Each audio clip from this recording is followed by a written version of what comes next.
Bula, ladies and gentlemen. First, I would like to describe myself. I'm a designer craftswoman. Maybe you'll ask me what's a designer craftswoman. Um, a designer craftswoman works on her concept to make prototypes for selling. And have you seen, you have seen the video at the back? I won the Entrepreneur of the Year last year, and I was also the Sole Trader of the Year. So I'm going to tell you how I achieved all this in my late 50s.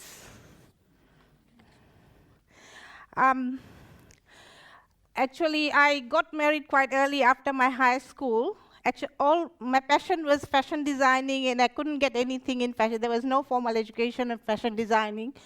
I met my husband Babu, and I got married and had my 2 kids. After they started schooling, then I felt that that passion coming up because I was all free now, and I wanted to do something, not to stay home and watch TV. So talked with my husband and applied for the Australian scholarship, ADAB.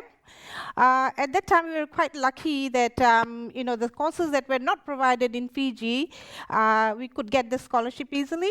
So I got this scholarship, and with my 2 kids, I went to Melbourne to study. That was a very big step for me, with the 2 kids going to a country. The kids, they were schooling in Nadi, so they knew very little English because they are in class 1 and 2. So the first week, they went to school, and in the afternoon, I said, "What have you learned there?" And my daughter goes, "Mommy, I can't understand the teacher. I just take my lunch and eat and come back." And that same daughter, after 3 months, her accent has changed, the Australian accent. So I said, maybe I have done something good. It's not that they have changed the accent, it's just that they're adapting to the lifestyle there. And that makes my work easier, and I can fulfill what I want to do in my life. And then my husband followed me after 5 months. And in Australia, I did my diploma in fashion designing and production, and I did diploma in small business management. And on top of that, I did my advanced certificate in designer dressmaking. After achieving all that, I worked there for a few years in big fashion houses like Sportscraft, Anthea Crawford, and Style of Satyara. And then my husband really didn't like Australia, so we thought, okay, we'll make a move back to Fiji. So, how husbands are, they always want to come back to Fiji.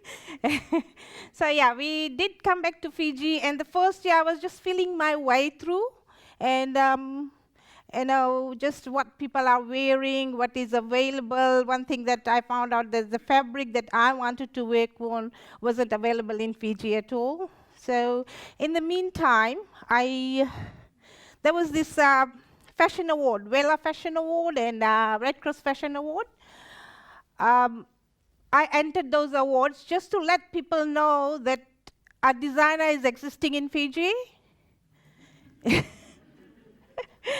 And because at the time I came back in 1994, but people were, the designer thing was not very in thing at that time. And slowly, when the garment industry grew, and then when they had this Fiji Textiles and Clothing Institute, they introduced all these designer courses and all those. Then it's just, I think that recently, about 4 or 5 years ago, it's just taking up. So after my, where was I? Yeah. So I worked. I entered these awards, and I won the Designer of the Year for Vela in 1996. And 96 and 97, I won 3 awards in Vela and 3 awards in Fiji Red Cross. So people started calling me for making their dresses, designer dresses, wedding dresses. And I was quite happily working at home. Then Fiji Textiles and Clothing Institute approached me to do to teach diploma in fashion designing in the institute. I went there, but it was like in Suva. So I had to go. I had my kids, my husband, everyone here. So I had to go early in Monday morning, come back on Fridays.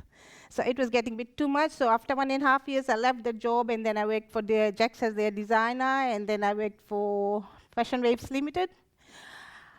In that time, my daughter decided to get married. So I said, okay, I'll just take a break from all this, let her get married. I just, the way I wanted her to get married. And I think that's the best thing I did, to take a break and really analyze myself, where I want to go from here. Because after coming from Australia, I was just going with the flow, not thinking about what I like, what was my passion. So when after the wedding, then it was my son's wedding, and then within that period, I said, my grandson was born. So after looking at his garments and these little outfits and all those, I said, my God, I can do something like that. I can do on kids wear, because kids wear was a niche market. There's nobody doing kids wear in Fiji. Still, they're not entirely on kids wear like me. And then I said, to just feel the market, I'll do a party plan. Maybe you know what's a party plan. It's that we just make about 20, 30 garments, call the mothers-to-be, grandmothers to come in, just for a tea and some snacks, and then showcase your garments, and probably, you can sell some.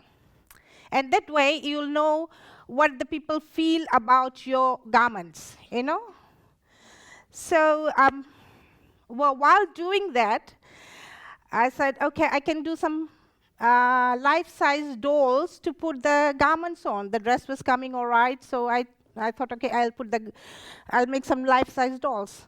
So when I made the life-size dolls, it was so pretty. Even I was like, how could I create such a, I'm a fashion designer. I don't I don't mold faces and things like that. I work with fabrics.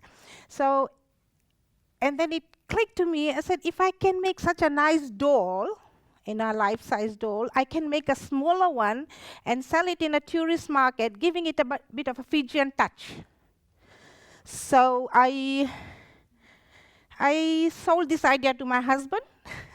He's also at that time he was also in the tourism field. So he said, yeah, I think he could see the prospects. And he said, okay, go ahead, make about 100 dolls and see. That way you'll be getting more experience doing the dolls, and you'll know what is the pros and cons. So we did I rang one of my friends I knew who was good at stitching, so I rang her, and then I set up a small workshop at the back of my balcony. It's only about 1.5 meters by about 3 or 4 meters, and we started doing first 100 dolls. It was coming great. And then now all the dolls are done, packed and everything, so now marketing part. I have got some weaknesses, like I'm a very creative person, but my weaknesses are marketing and administration. So that was very well looked after my husband. He can sell a fish to an Eskimo. So then he said, okay, but he has all these connections, so he talked to a few of these big business houses like Tapus and Jax. And we made an appointment to show our little dolls, and bingo, I had 500 dolls to make. So I was over the moon. So now what? I can't accommodate in that small area. So we had to vacate the tenants downstairs and then start doing the dolls there. So I employed another 4 ladies. And then I believe in cottage industry type of business. Cottage industry type of business is like you can have some ladies working out of your house, the grandmothers or mothers who has got the same flair as me, same interest as me. They can still look after their children at home and do the little things. Like I've got the dolls are done in few different parts. So one does the hands, the other one does the face, the other one does the legs, like little moldings and stitchings and things like that. And then it all comes back to me. Then we do the end product, pack it, and then sell it. So when it went into the market in Jacks and Tapus, here I'll tell you that if you're doing a business, always put the right fit, because when you start in right places, then you'll always achieve. People like when I started with Tapus and Jacks, people knew it's a good product. So like Jacks and Tapus always has good products. So definitely it would be good for the tourism industry. So all these resort managers and all those, they started calling me. So and then from there we had to diversify into many things like turtleneck pillows and turtles for Hilton and for Doubletree, and then we are now doing Blue Banana for Kids Club in Radisson. And we are also doing a Fijian teddy, which we are marketing with Fiji Cancer Society to cure, some of the proceeds of that will go to cure Fiji children's having cancer. So, but one thing I have to tell you, when you're in this creative business, this creative business is like planting a seed. How it's like we are mothers. We know how how we look after. Like somebody was saying, how we have our kids and how we look after it. That's the same way you look after your creative business. So you should have a guiding vision. A guiding vision is you have to first think why you want to do this. You just don't out of blue, you just don't say, I'm going to do this. So why you want to do this, and it's maybe your passion or your creative fulfillment or your to create values. And then you ask yourself, who you want to sell it? You can make hundreds of dolls, but you have to sell it somewhere to make money out of it. So you have to see your market. And where you're going to have this business, whatever you're doing. With my type of business, it is always good to do it from home, because first thing, you save on rent. And second thing, like being a mother, I can always go up and down and, even see sometimes in the daytime, the families come in, the relatives come in, I can go and have a look. And I think at the moment, what I'm doing doing downstairs is best for me. But later on, I'm thinking maybe we'll go out of the place because we are getting bigger. And the knowledge and the skills. You have to have the right knowledge and the skills. With me, like I have studied, and if you don't have the knowledge, please do go and have work with somebody on that field to get knowledge how they do their things. And then take whatever you like best and do that. That's your strength. And like with the weakness, well, we have to all take that. Like mine was, marketing, and my husband did it quite well. So maybe you are lucky, like me. But like you can always employ someone to do it.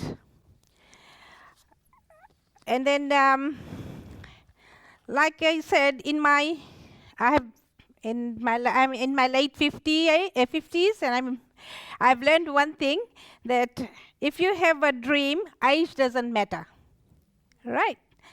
Like I'm in my late 50s now, and I'm still doing, and I'm still having so many ideas, and give it a chance to develop. Give it a chance for your dream to develop. If you have a quality product, make sure a quality product. I'm talking about a quality product. Market is waiting for you out there. Right? And remember, anything worth doing is worth doing well and enjoy its fruits. Thank you.